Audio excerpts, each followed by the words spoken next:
Assalamualaikum warahmatullahi wabarakatuh. Selamat pagi, salam sejahtera untuk kita semua, salam pengadaan. Bertemu dengan saya lagi, Muji Santosa. Bapak Ibu yang saya hormati, ya, dalam pengadaan barang ya, saya sarankan jangan sering menggunakan kontrak lamsam. Mungkin adalah menggunakan kontrak harga satuan. Jadi dalam pengadaan barang, yang barangnya perlu dibuat terlebih dahulu, ada proses pembuatan, atau barangnya perlu pesan dulu, jangan gunakan kontrak lamsam. Mengapa? Ya karena nanti kalau kontraknya lamsam untuk pengadaan barang seperti ini, ternyata barangnya terkendala pasokan, terkendala tenaga kerja, atau yang tadi pengiriman, terkendala pengiriman, pengapalan, pengepakan, dan sebagainya, termasuk proses-proses bea cukai, sehingga ketika akhir kontrak tidak bisa dipenuhi, maka akan kesulitan. Barangnya yang diterima itu akan dibayar berapa, kalau diterima berfungsi atau tidak, dan sebagainya. Seandainya barangnya harus diterima, harus dibayar berapa? Karena dalam kontrak lamsam itu yang dilihat adalah penyedia menyanggupi item-item pekerjaan, penyedia menyanggupi volume pekerjaan dan mutunya, ya, dan tidak ada rincian-rincian harga, yang adalah total harga saja, seperti itu. Maka ketika tidak terpenuhi kontraknya, pembayarannya bagaimana, perlu negosiasi dan sebagainya. Ini ketika berkontrak. Berikutnya ketika pelaksanaan pengadaan.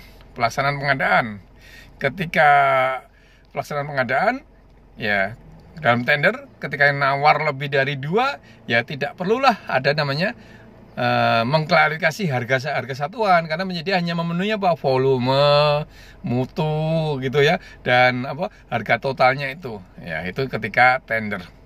Berikutnya ketika tender yang masuk hanya satu. Ketika yang masuk hanya satu, maka diperlukan negosiasi.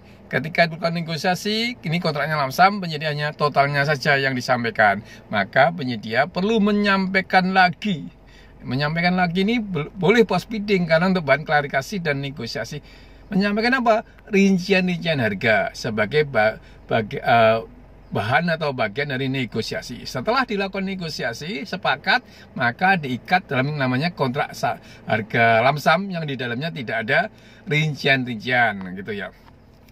Demikian juga dalam pengadaan langsung. Pada langsung ketika kontraknya lamsam, ya, perlu negosiasi, maka penyedia diminta menyampaikan rincian-rinciannya. Nah, itu dalam pengadaan langsung, atau yang masuk hanya satu, atau penunjukan langsung. Tapi ketika tender yang masuk hanya 2, yang masuk melebihi 2, ya sama dengan 2 atau melebihi 2, nggak perlulah dilakukan negosiasi.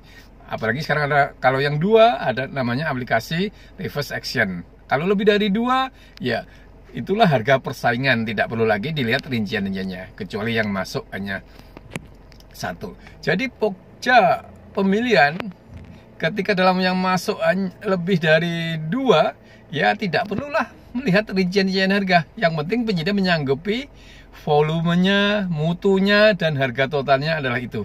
Demikian yang saya sampaikan, mudah-mudahan bermanfaat. Salam pengadaan.